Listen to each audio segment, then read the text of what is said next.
MotorWeek is made possible by Lucas Oil, Auto Value and Bumper to Bumper, and TireRack.com. We were thrilled when Toyota brought the Supra Sport Coupe back, and even more ecstatic to find out it truly delivered the high-performance goods. And much like the original, Toyota has been making regular enhancements to keep the good times rolling.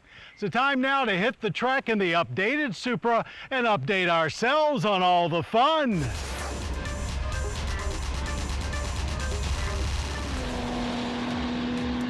The Toyota Supra, in its reborn GR Supra form, has been on the scene for just 3 years. But already it has cemented its place as a leader among the current crop of sporting coupes. For 2023, the long-rumored manual transmission has arrived, along with a few other updates that are sure to make its case even more solid. The Supra's new 6-speed comes from ZF, but has been heavily modified for the Supra and is only available with the 6-cylinder engine.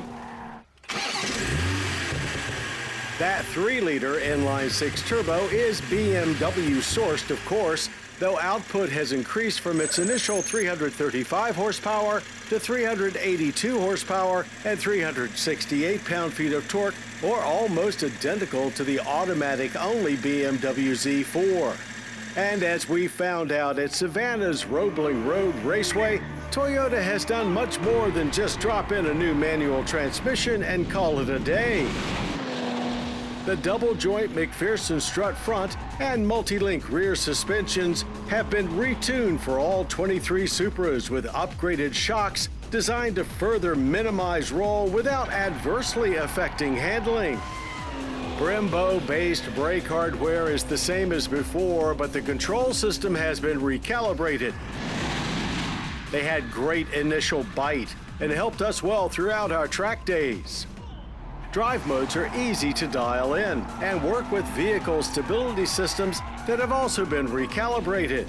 Plenty of chassis bracing is in place to tie it all together.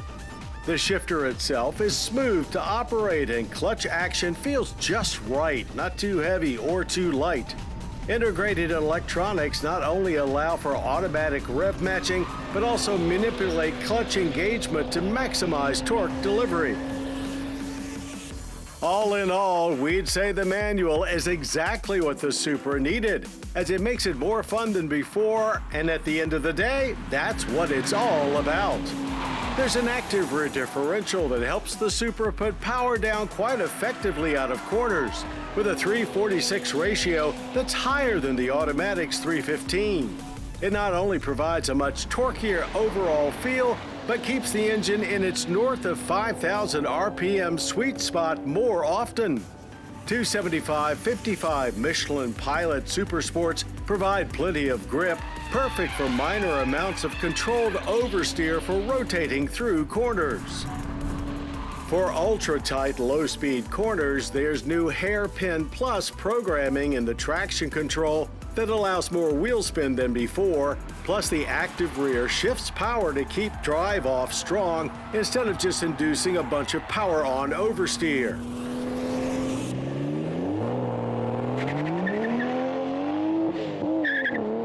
That upgraded rear partially helps negate the pause for shifting during straight-line acceleration runs, taking us just 0.2 longer to hit 60 than the automatic at 4.3 seconds. It's an easy manual car to launch consistently, as everything has plenty of feel, yet is not too abrupt or firm for daily use. With power delivery staying consistent throughout the quarter mile, which we finished in 12.8 seconds at 115 miles per hour. Some changes have taken place inside, as the center console has been reconfigured to house the shifter, moving the iDrive-like controller to the right a bit. And just because you're tasked with shifting gears doesn't mean you have to give up any amenities, as premium trim is still available with great leather seats, head-up display, and 12-speaker JBL premium audio. Nothing changes outside, with the exception of this new Stratosphere blue paint option. Same low-slung swooping body panels as before, draped over 19-inch forged aluminum wheels with red Brembo brake calipers behind. We're glad they resisted the urge to throw on a bunch of gaudy graphic tacky add-ons. Really, the only thing to carp about is fuel economy. The hardware trade-off is significant.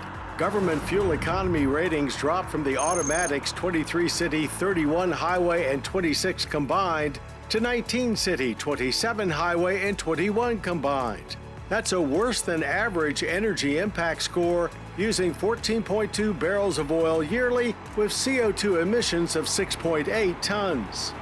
Since the manual transmission is not available with the standard 2-liter engine, it's not the bargain option. But at least it won't cost you any more than the automatic, as both start at $54,095, premium trim at $57,245. It almost seems odd to even say that such a simple thing as a step backwards in technology could have such a huge positive impact on the 2023 Toyota GR Supra. But it only takes one drop of truffle oil to inject some huge flavor into whatever it is you're cooking. And if you plan on cooking your way through a few track days, why not show up with the best ingredients possible for having a rip-roaring good time in the Toyota GR Supra?